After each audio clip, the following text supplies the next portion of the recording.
Thank you very much. I call our last speaker, Ms. Pashayeva. Please, the floor is yours. Dear ladies and gentlemen, Azerbaijan is a country having restored its national independence nearly 15 years ago, after the collapse of USSR. In just several years, the Azerbaijani economy advanced speedily, and today Azerbaijan enjoys a leading position in the world for the tempo of its economic development. Azerbaijan has made the Baku-Tbilisi-Ceyhan oil and Baku-Tbilisi-Erzurum gas pipelines a reality, which is considered the future of the South Caucasus region. Baku-Tbilisi-Erzurum gas pipeline, a reality which is considered the future of the South Caucasus region and important ground for the power support of Europe. The Baku-Tbilisi gas railroad project to link Europe with Asia will also become a reality in the forthcoming years. The freedom of expression and media is ensured in the country. Azerbaijan ranks among the leading countries of the world for the higher level of national and religious tolerance, both historically and today. This has been particularly stressed in the reports of rapporteurs too. In their reports, the rapporteurs point out the problems of Azerbaijan along with its successes. We don't deny the problems. Simply, the objective of evaluation is important. Every country has problems, including Azerbaijan. However, the imperative thing is that the country's president has constantly displayed and keeps on displaying a political will to solve these problems. As noted in the report, located in the juncture of Europe and Asia, Azerbaijan, with its rapidly advancing economy, becomes a major strategic actor of the region. Rapporteurs mark that despite of this, 25% of Azerbaijani population still lives at the level of poverty. Yet, the rapporteurs are well aware of the fact that the number of the poor people in Azerbaijan has fallen from about 45% to 20% due to the socio-economic policy implemented in the country, and this year the same figure will be less than around 15%. Also, the state is enforcing a national program aimed at the further fall of a number of the poor in this year's coming.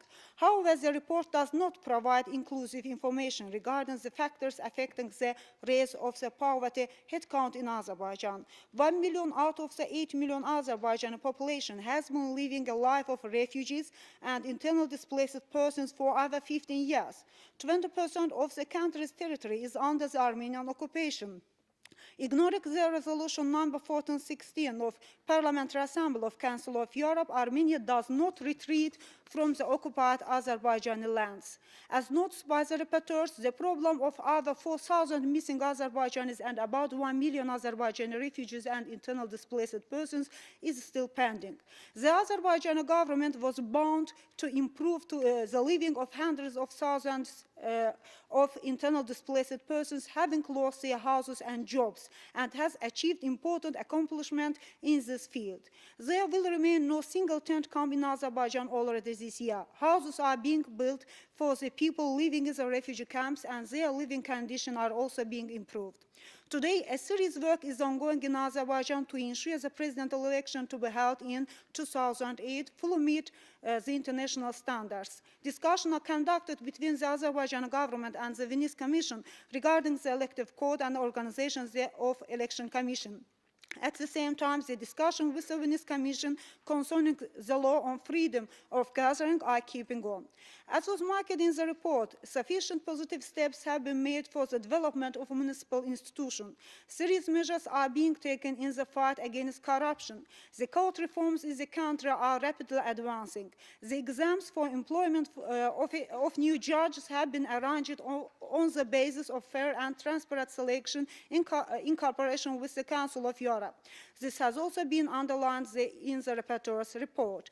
Representatives of international organizations constantly point out in their documents that the improvement of prison conditions in Azerbaijan over the years and the serious steps made in this direction. There are no obstacles for the entry of human rights advocates, local and international NGOs, as well as the human rights defenders to the prisons. This was also marked in the report. In general, Azerbaijan has fulfilled majority of the obligation it undertook at the entry to the Council of Europe. Yet, as noted also by the rapporteurs, no essential progress has been achieved in the peaceful regulation of the Nagorno-Karabakh conflict, one of the major obligations undertaken by Azerbaijan and Armenia as they entered to the Council of Europe in 2001.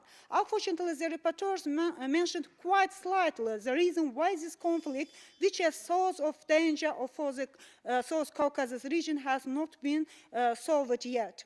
Azerbaijan wants the peaceful settlement of the conflict, and its adherence to the negotiations process for more than 15 years is a proof of this. However, let us see if Armenia, which has undertaken an obligation before the Council of Europe on the Nagorno-Karabakh conflict peaceful settlement, wants this. And the separatist Armenian regime of Nagorno-Karabakh is preparing for the presidential election to take place in July with support of Armenia, and we are expecting a very harsh response to this issue from the Council of Europe. Thanks.